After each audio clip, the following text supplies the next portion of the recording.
Semua. Okey, hari ini adalah topik terakhir untuk kawasan pemprosesan, iaitu pembersihan bilik gelap dan juga keselamatan bilik gelap. Okey, jom kita mula. Bagi tujuan pembersihan bilik gelap, bilik gelap ni dia ada jadual pembersihan dia tersendirilah. Kita perlu bersihkan dia setiap hari, setiap minggu, bulanan, tahunan, dan semua aktiviti pembersihan adalah perlu diikutkan dalam buku penyelenggaraan bilik gelap. Okey, untuk harian kita perlu bersihkan permukaan meja kerja, kemudian bersihkan talam kemasukan filem dan juga lantai bilik gelap. Untuk mingguan pula, bilik gelap perlu di-vacuum dan lantai perlu di-mop. Bersihkan bahagian dinding sekiranya ada splash. Permukaan peralatan juga dibersihkan. Contohnya peralatan ID pesakit, prosesor automatik, kabinet dan lain-lain lah.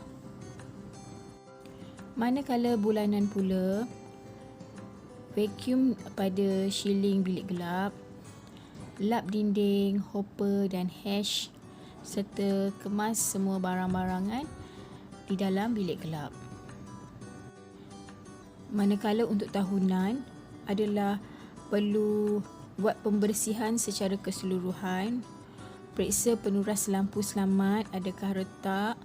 Ini kita boleh tahu melalui ujian safe light, ya. Kemudian lengkapkan laporan pembersihan bilik gelap untuk 1 tahun.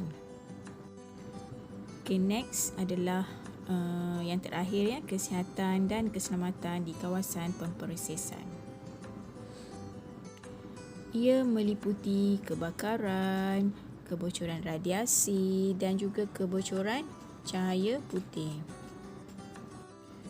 Untuk keselamatan kebakaran, apa yang perlu ada adalah pemadam api dan pastikan ia berfungsi, dan pastikan staf ataupun kaki tangan juru X-ray pandai menggunakan pemadam api. Okey.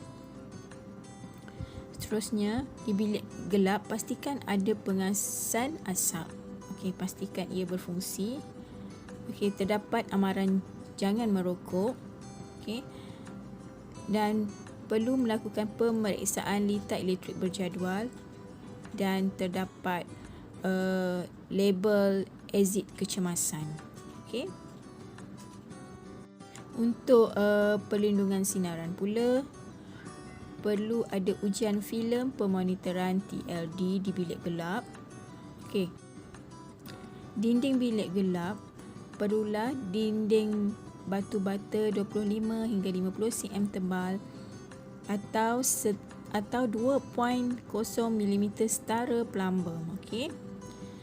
So, pastikan sinaran latar belakang tidak melebihi 1.29 nanocoulomb per kilogram per hour. Okey.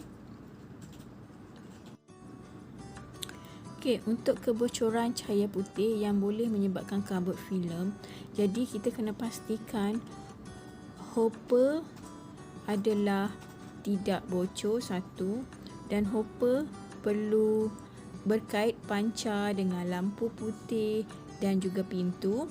Okey, bilik gelap atau pintu bilik gelap ini kena pastikan tiada kebocoran cahaya putih.